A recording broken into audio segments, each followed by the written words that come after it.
ঢাকার সিটি কর্পোরেশনের বর্জ্য অপসারণ কার্যক্রমের সার্বিক অবস্থা যাচাই করতে প্রধানমন্ত্রী তারেক রহমানের আকস্মিক ও পূর্ব নোটিশহীন পরিদর্শন উদ্যোগের ভূয়সী প্রশংসা করেছেন জাতীয় নাগরিক পার্টির এনসিপি উত্তরাঞ্চলের মুখ্য সংগঠক সার্জিস আলম। একই সঙ্গে দেশের বিভিন্ন খাতে বিদ্যমান অনিয়ম, চাঁদাবাজি, বাজার সিন্ডিকেট, মাদক ব্যবসা এবং রাজনৈতিক ক্ষমতার অপব্যবহারের বাস্তব চিত্র দেখতে প্রধানমন্ত্রীর প্রতি ছদ্মবেশে মাঠ পর্যায়ে যাওয়ার আহ্বান জানিয়েছেন তিনি। শুক্রবার 29 মে দিবাগত মধ্যরাতে নিজের ভেরিফাইড ফেসবুকে দেওয়া এক পোস্টে সার্জিস আলম এ বিষয়ে প্রতিক্রিয়া জানান। পোস্টে তিনি লেখেন, ঢাকার 2 সিটি কর্পোরেশনে বর্জ্য অপসারণ কার্যক্রমের প্রকৃত অবস্থা যাচাই করতে প্রধানমন্ত্রী কোনো ধরনের পূর্ব ঘোষণা বা নোটিশ ছাড়াই রাজধানীর বিভিন্ন এলাকা পরিদর্শন করেছেন। এ সময় বর্জ্য অব্যবস্থাপনা ও দায়িত্বে অবহেলার চিত্র সামনে এলে সংশ্লিষ্ট 2 কর্মকর্তার বিরুদ্ধে তাৎক্ষণিক ব্যবস্থা নেওয়া হয়। সার্জিস আলম বলেন, বর্জ্য ব্যবস্থাপনার বর্তমান পরিস্থিতির জন্য শুধু কয়েকজন ব্যক্তি নয়, একটি বৃহত্তর প্রশাসনিক ও প্রাতিষ্ঠানিক ব্যবস্থা দায়ী।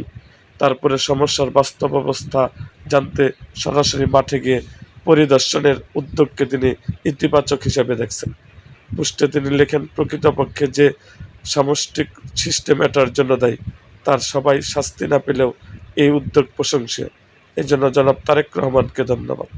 এনসিপির এই নেতা মনে করেন, প্রশাসনিক জবাবদিহিতা নিশ্চিত করতে এবং নাগরিক সেবার মান উন্নয়নে শীর্ষ পর্যায়ে এমন আকস্মিক পরিদর্শন কার্যকর ভূমিকা রাখতে পারে।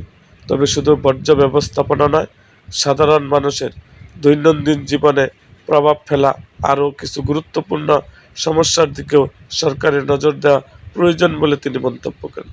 পোস্টের শেষাংশে তিনি আরও যোগ করেন, ঠিক একই কায়দায় সমাজে জেঁকে বসা অবৈধ চাঁদাবাজি, নিত্য প্রয়োজনীয় বাজার নিয়ন্ত্রণকারী সিন্ডিকেট, মাদকের মরণবিধি ব্যবসা এবং দলীয় নেতাকর্মীদের ক্ষমতার অপব্যবহারের যে বিশাল প্রজেক্ট বা বলয় গড়ে উঠেছে, সেগুলোকে মাননীয় প্রধানমন্ত্রীকে ছদ্মবেশে ঘুরে বাস্তব অভিজ্ঞতা গ্রহণের সবিনয় আহ্বান জানাচ্ছি। সমাজ থেকে এই গভীর অনিয়মগুলো দূর করতে পারলে দেশের মানুষ প্রকৃত সুফল পাবে বলে মনে করেন তিনি। এরকম আরও ভিডিও পেতে এবং রাজনৈতিক অঙ্গনের নানা ঘটনা ও ইতিহাস জানতে আমাদের মুক্তাগাছার ইতিহাস মিডিয়া ইউটিউব চ্যানেলটিকে সাবস্ক্রাইব করুন এবং পাশে থাকা বেল আইকনটি বাজিয়ে দিন।